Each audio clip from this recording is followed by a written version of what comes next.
नमस्कार दोस्तों, ये video editorial compilation for mains का पार्ट है। आप प्लेलिस्ट में जाके एडिटोरियल की वीडियोस पेपर वाइज और टॉपिक वाइज देख सकते हो। और अगर आप दिसंबर 2019 के बाद की वीडियोस को देखना चाहते हो तो वीडियो के नीचे मौजूद ज्वाइन बटन की सहायता से आप मेंबरशिप को ज्वाइन कर सकते हो।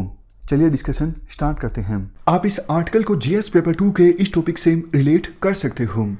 ये देखो, दूसरी बार था कि चाइना ने पाकिस्तान के कहने पर कश्मीर इश्यू को रेज करने की कोशिश की यूनाइटेड नेशंस सिक्योरिटी काउंसिल में, बट इंडिया के जो एलाइज हैं उन्होंने इंडिया का साथ दिया और China United Nations security council में आइसोलेट हो गया। बाकी सभी देशों ने माना यूनाइटेड नेशंस सिक्योरिटी काउंसिल में कश्मीर जो है वो एक बायलैटरल इशू है इंडिया और पाकिस्तान के बीच। मेनली देखो, कश्मीर इशू को लेके इंडिया का जो स्टैंड रहा है वो शिमला एकॉर्ड से प्रेरित है। 1972 में शिमला समझौता हुआ था और शिमला समझौते में दोनों देशों ने यह तय किया था कि कश्मीर जो है वो दोनों देशों के बीच एक बायलैटरल इशू है और दोनों देश इस इशू को रिजोल्व करेंगे।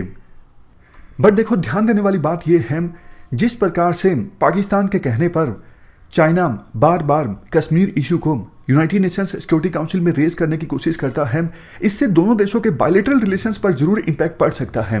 क्योंकि देखो, चाइना में भी बहुत सारी कमजोर कड़ियां हैं, चाहे तिब्बत हो, जिंगजियांग हो या फिर हांगकांग हो। बहुत सारे इश्यूज इंडिया उछाल सकता है यूनाइटेड नेशंस में, बट इंडिया के द्वारा ऐसा नहीं किया जाता। तो चाइना को भी कश्मीर इशू को यूनाइटेड नेशंस में नहीं उछालना चाहिए, क्योंकि देखो अदरवाइज फिर इंडिया भी मजबूर होगा तिब्बत, जिंगजियांग, हांगकांग इन इश्यूज पर अपना स्टैंड चेंज करने के लिए।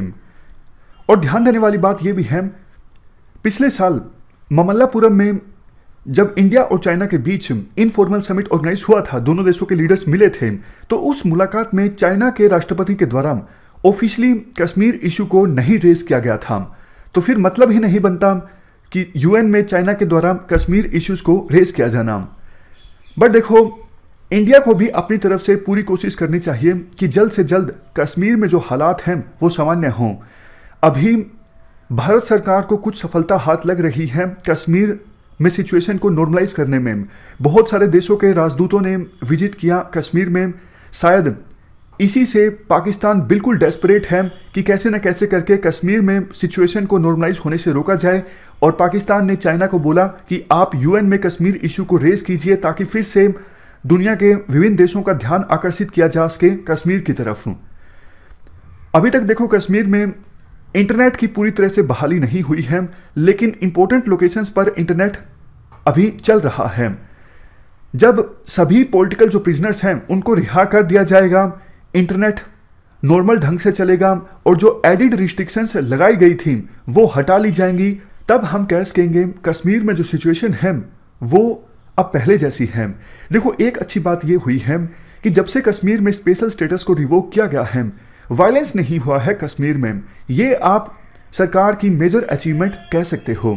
लास्ट में एक बात ये भी बोली जाती है, इंडिया को कहीं ना कहीं पाकिस्तान को भी ये कन्विंस अब करवा देना चाहिए कि कश्मीर का स्टेटस अब फिर से चेंज नहीं किया जा सकता। मतलब ये पॉसिबल नहीं है कि फिर से कश्मीर को स्पेशल स्टेटस दे दिया जाए। तो आपको अब इस फैक्ट को स्वीकार करना ही होगा। और आपने जो हर प्रकार के रिलेशंस सस्पेंड किए हुए हैं, इससे दोनों देशों को नुकसान होगा। जैसे देखो, पिछले दिनों एक न्यूज़ आई थी, पाकिस्तान इंडिया से पहले बहुत ज़्यादा कॉटन यार्न को खरीदता था, लेकिन जब स्पेशल स्टेटस को रिवोक किया गया तो पाकिस्तान ने इंडिया से हर प्रकार के इंपोर्ट को बंद कर दिया। तो अब पाकिस्तान के जो टेक्सटाइल फैक्ट्रीज के मालिक हैं वो इंडिया से कॉटन यार्न को इंपोर्ट कर रहे हैं, बट ओमान के थ्रू। इससे उनको कॉटन यार्न बहुत ज़्यादा महंगा मिल रहा है। तो पाकिस्तान की जो टेक्सटाइल इंडस्ट्री है उस पर काफ़ी खराब इंपैक्ट हुआ है इंडिया से इंपोर्ट बंद करने पर। तो अच्छा यही है कि दोनों देश अगर बातचीत करेंगे तो ज़्यादा अच्छा रहेगा दोनों देशों के लिए। और पाकिस्तान को भी आतंकवाद जो प्रमोट किया जाता है इंडिया के अंदर, या फिर बार बार कश्मीर के इशू को इंटरनेशनलाइज करने की कोशिश की जाती है, इन हरकतों से बाज आना चाहिए ताकि दोनों देशों के जो रिलेशंस हैं वो इंप्रूव होने की दिशा में आगे बढ़ सकें। ये पूरा आर्टिकल हमने डिस्कस किया। इस डिस्कशन में फिलहाल इतना ही है। Thank you very much for discussion.